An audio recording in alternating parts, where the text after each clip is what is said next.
Most leaders prepare for a difficult conversation by asking, "What am I going to say?" Today, we ask a far more dangerous question: will they even be able to hear it? Let's dig in.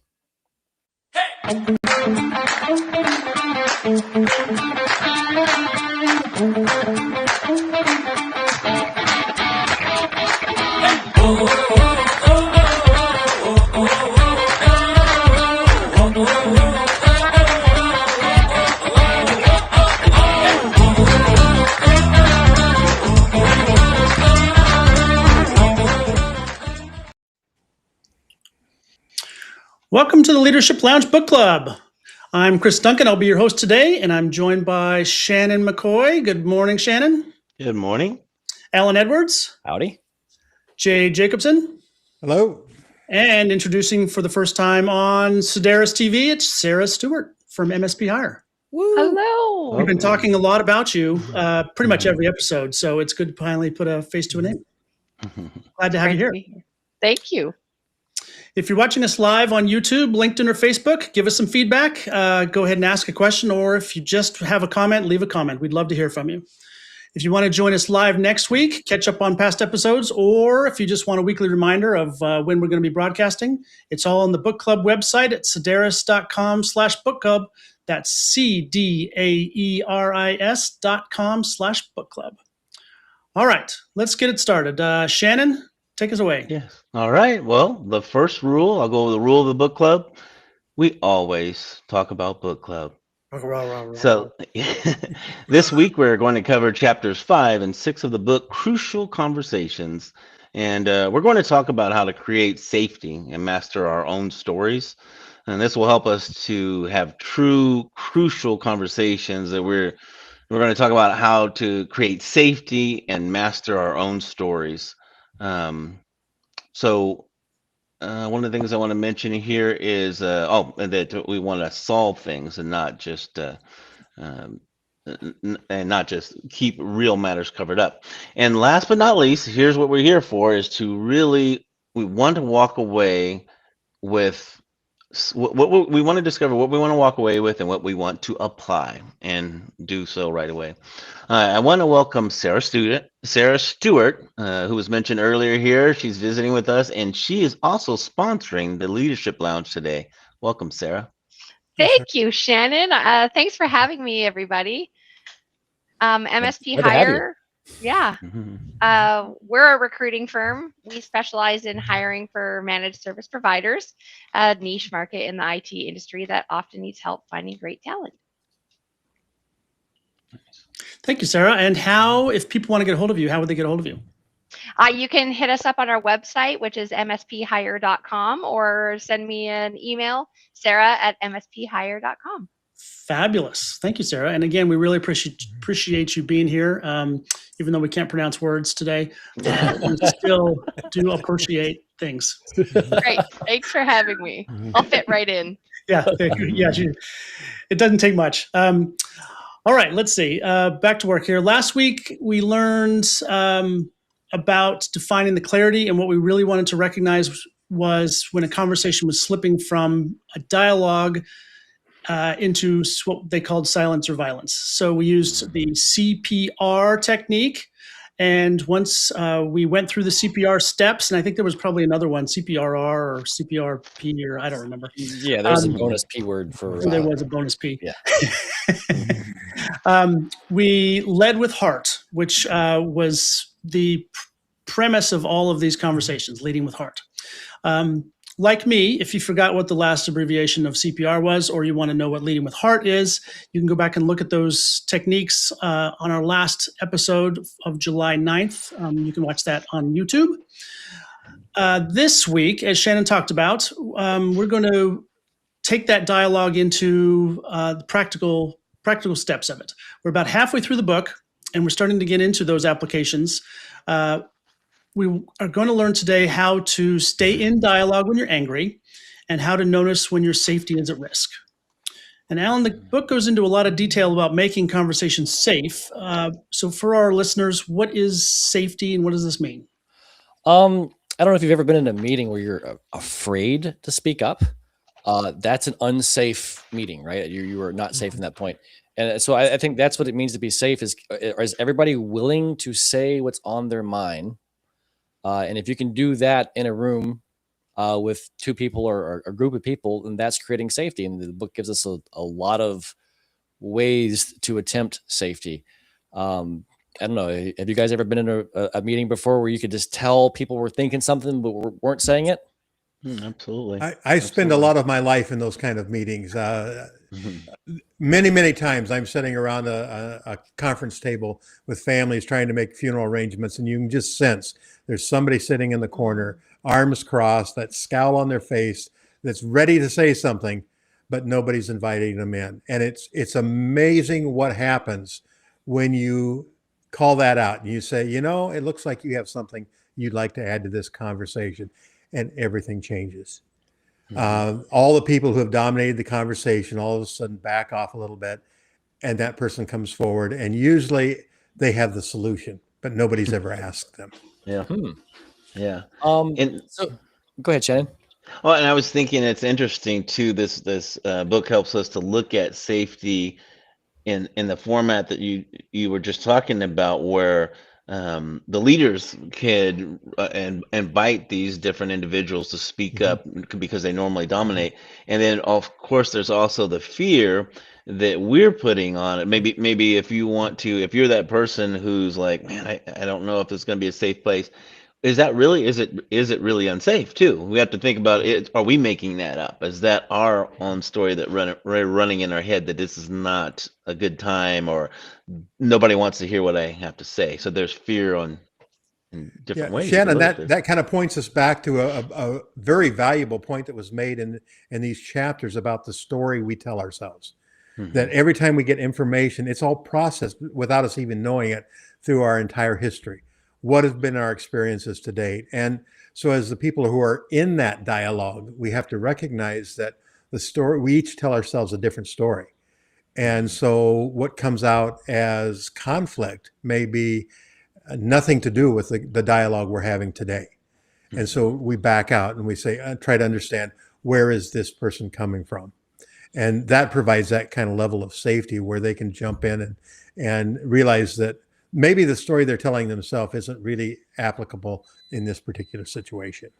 So let's dig into some tools the book gives us, because I feel like after reading this whole book, I need a series of index cards on my desk prepared for the moment a crucial conversation happens. There's a lot of specific material in here. So the book's definition of what does safety requires two things. You guys can help me define these: mutual purpose and mutual respect. Yeah. So what does mutual purpose mean to you guys? I think it's like when you're sitting down with somebody, you both understand what the intention is of where you're going. Both parties have to believe that the other cares about the goal of this meeting or where it's going, for sure. Right. And It's the desired shared. I was just going to say that it's a desired outcome, right? So we have a shared desired outcome. So at the end of it all, what is it that we both really want in this situation? Go ahead though, Jay. But I think a great tool for that is just to restate the purpose of what you're trying to come to. And last week we talked about the two girls in the restroom that were I've got to go first, and they forgot the real purpose. So when you can back out and you can say, you know, what do we really want here? Well, we want to go to the bathroom. Well, let's figure out a way to do that, not argue about who wins. And so when you do that, like in a meeting, it's like you come back and you restate the purpose of what we're trying to discuss, and you get agreement on that. And then you have established mutual purpose. And then you can go on to that respect aspect of how we dialogue from there. Yeah. Go ahead, Alan. That's the companion piece that they have to say that requires safety. The second piece is mutual respect. You actually have to make each other at least believe that you respect each other, at least to the point of the mutual purpose, right? We sometimes we have to deal with people that we don't fully respect and have that crucial conversation. So we have to develop that for a mutual purpose, at least. Is this part of the pool of shared knowledge that we talked about a few episodes ago? how are these goals expressed? Do they come out in conversation? They feel like they would come out early in the conversation. Well, I would think that is something you go into the meeting with a preconceived notion of what you're doing.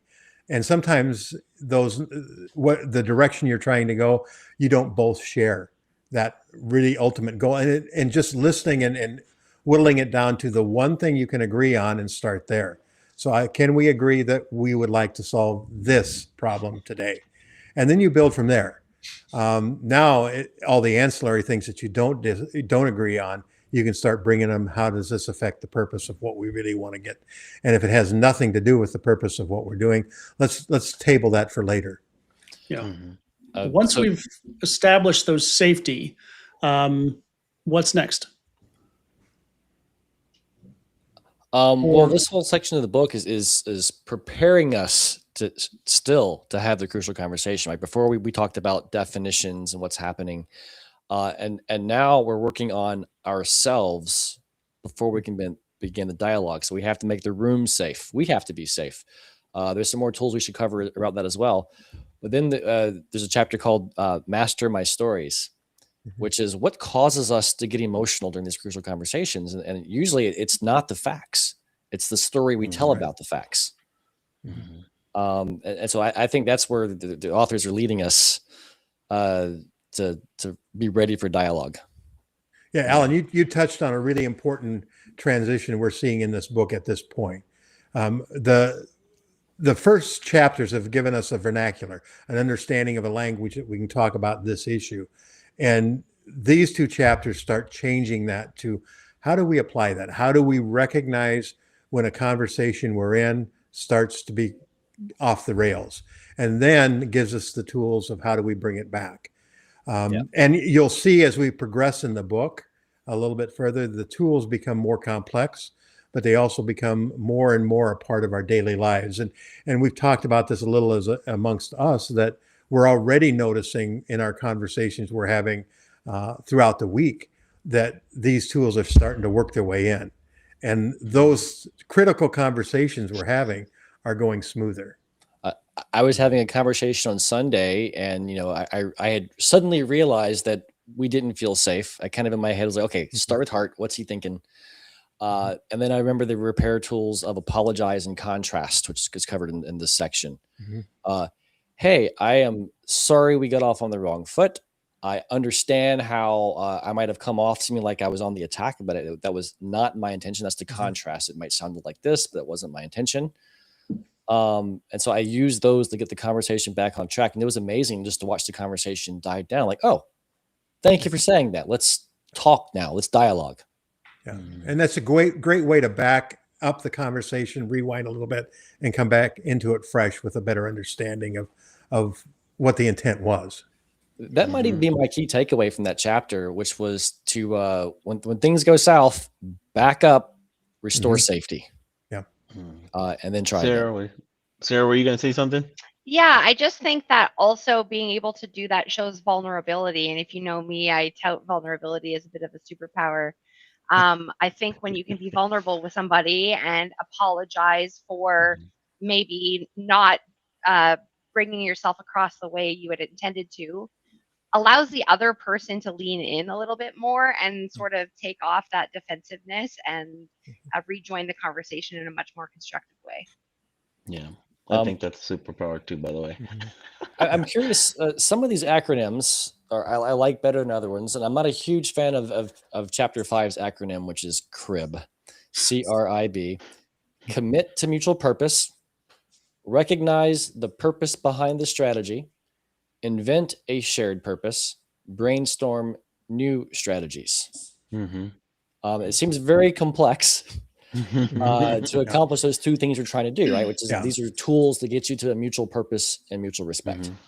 Yeah, it reminds me of a term that there's the invention of the awareness wheel, where you go through. It's a cycle of how you speak to people. It's like you know, what I'm thinking, what I'm fearing, what I'm going to do, and all that. So there's this little cycle. It's like this could use. We could have a dial of this as well. So like, am I doing this? Am I going? Um, and I was thinking that in chapter 5, if they were more, if it was less about saying, well, think about this and think about that. If it was more directive, if it was like, you need to do this, it would be more like, stick to the facts without assumptions. Stop fighting to keep our story and looking for confirming behaviors. Stop creating your own narrative without finding out, you know, and being a martyr. So there's all these. So it's kind of funny. You could also play with this book a little bit and say, what would it be if they were that direct? Go do this. Yeah. These things are hard to practice. And gathering evidence is something that we all do, I think, without even thinking of it. It's a subconscious. We want confirmation bias, right? So every time something agrees with what our story is, then our story just becomes stronger. Yeah. In relationship spats, I used to explain it another way, but this way was so much simpler. My way of explaining it was, you know, somebody says something to you and you snap back at them. You're like, what happened? Well, what the outsiders don't see is you've had this conversation 100 times before, and it escalates like this in your pattern. And so you say that one thing now, and they just jump straight to the top. But what's actually happening is you're telling a story that fit the facts, but aren't necessarily factual in itself. Chapter 6, by the way, was one of my favorite chapters of the book. Yeah. It explained a lot of what I've seen, behaviors in meetings and conversations. So tell us about chapter 6. Yeah, somebody. No, Can't just drop I like chapter 6 and leave us hanging. We've been talking about it. It's called Master My Stories, and it's to the point where let's use their example. I loved it because it's happened to me a lot of times as a manager. Somebody's late for work. All right. Well, what are the facts? The fact is work starts at 8. They showed up at 8:20. What are the stories you could tell yourself? They have disrespected our whole team and all of our clients' time because they hate us and they're a slacker. Those things might be true, but we don't know those things. And it's amazing what happens in the conversation. If you actually start the conversation with like, hey, you're 20 minutes late for work. Are you okay? What's going on? Versus coming at it with a story like you disrespected me. That conversation is not going to go anywhere good. Yeah. Well, it's kind of that's similar to chapter 5 about labeling something when you don't really know. Like, I'm having problems with my lawyer, and so since I'm being in victim mode, he's no longer just a lawyer; he's a blood-sucking lawyer, and I have no proof of that. But that's where I go, right? Yeah. I thought that was interesting.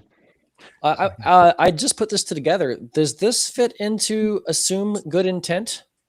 Something I repeat often when replying to Reddit trolls and messages that come off abrasive. Absolutely, I think it points us wrong. It points us back to putting ourselves in the other person's shoe. When we're having those conversations, we don't have to accept the premise. We don't have to accept the victim story or you know, I have no control or whatever the story is. But we do put ourselves in those shoes, and then we recognize, okay, is this behavior a disrespect? Is it a pattern? And then you can sort down and deal with the real issue. But you start with, like we said last week, start with heart. You start with understanding, where is this person coming from? What possibly could make them react this way? And then we start to understand their story, and we put it in against our story and say, okay, let's get back to the real issue. You're late. You know, let's talk about that. Yeah, but it's not my fault. Well, you know, there are 700 different people here at Sedaris that made it to work on time. What happened today that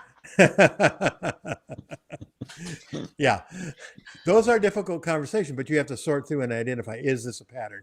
Did this just happen today? Then yeah, it probably may not have been their fault. But you listen to the story and you process the information you have. I think being able also to talk about the impact without a story is powerful in this case as Mhm. well. So what really was the impact of you being late? Okay, well, Shannon, you and Shannon were supposed to have a meeting, and because you were 20 minutes late, you weren't able to cover what you needed to in order to prepare for the presentation that you have next afternoon or whatever it is.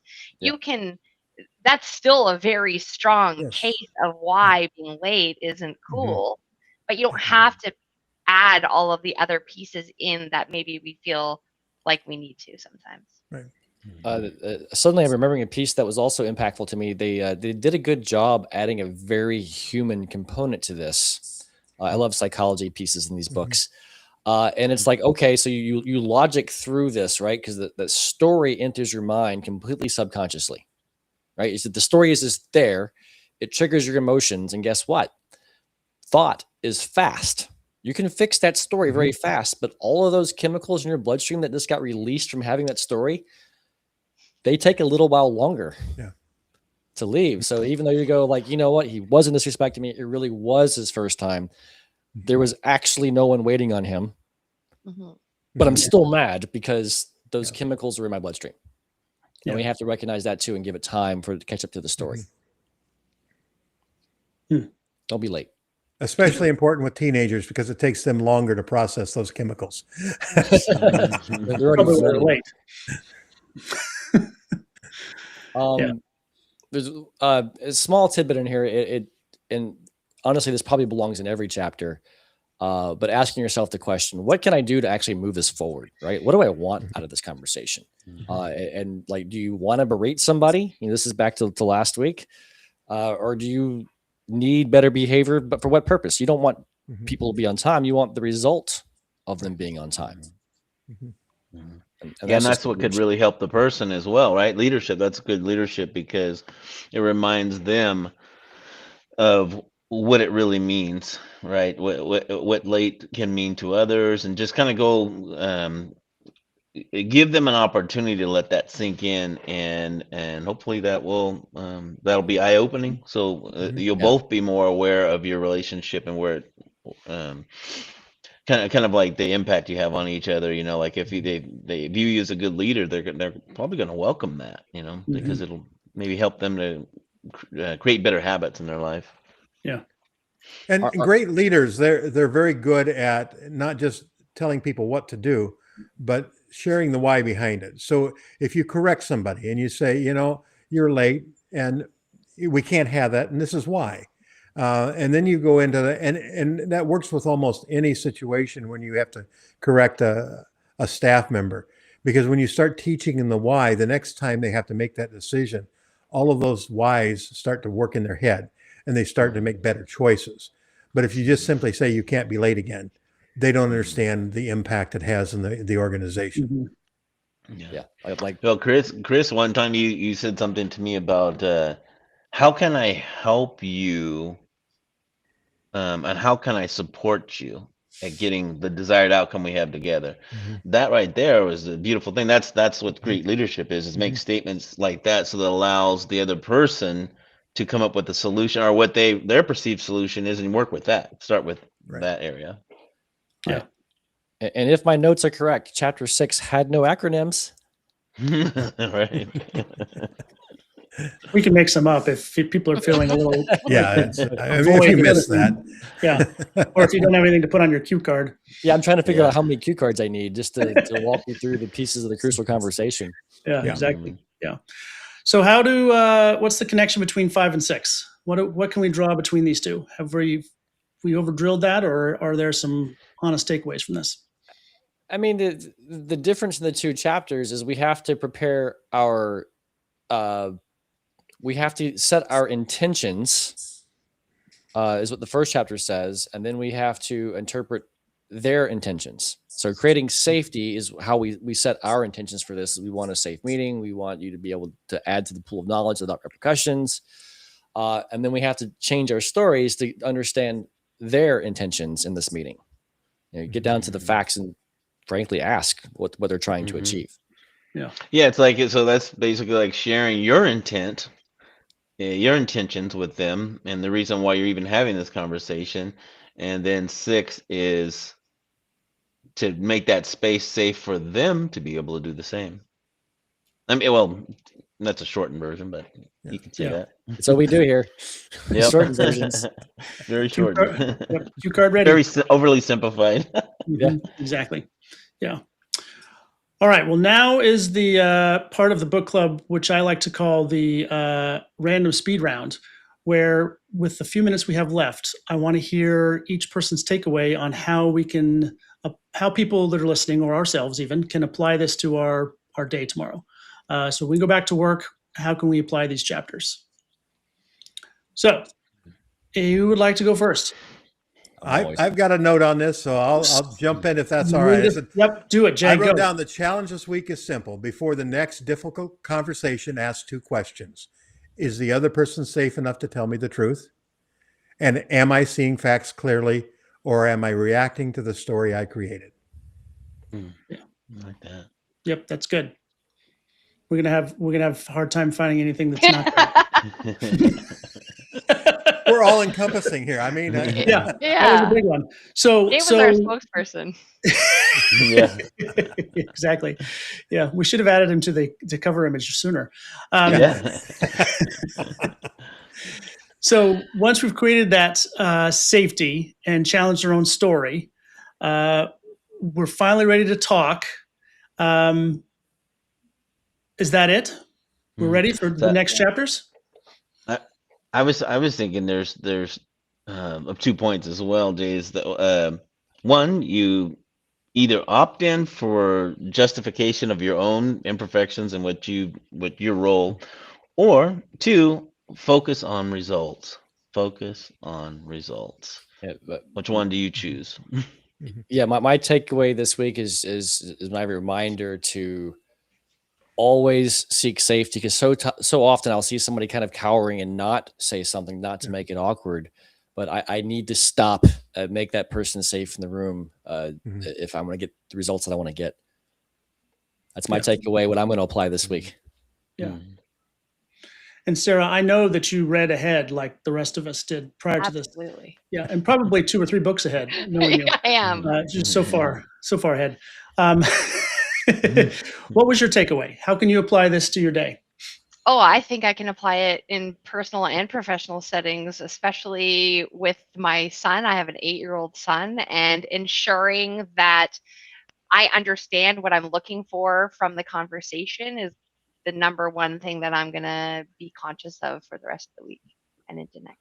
Yep. That's perfect. All right. Any final comments on these 2 chapters? We're about out of time, so I want to make sure we wrap it up on time for those that are listening from home. Loving the book. That's what I was going to say. I'm really enjoying this book. yeah. Yep. It's a good stark contrast from the last one. Mm. Well, next week we learn how to share our truth without declaring it as truth, and how to draw out the truth of other people that are part of our conversations. So that's chapters 7 and 8. For those, again, who are listening, please like and subscribe so that you get notified when we're live streaming next week. We are on YouTube, LinkedIn, and Facebook. Thank you again to all of our participants, Alan and Shannon from Sedaris, Jay Jacobson from Jacobson's Professional Staffing, and of course, Sarah, our sponsor from MSP Hire. Thank you, everybody. Thank you. I'm Chris Duncan, and we will see you next week, the same time, same place, Thursday at noon Pacific. Please bring your book and bring your thoughts.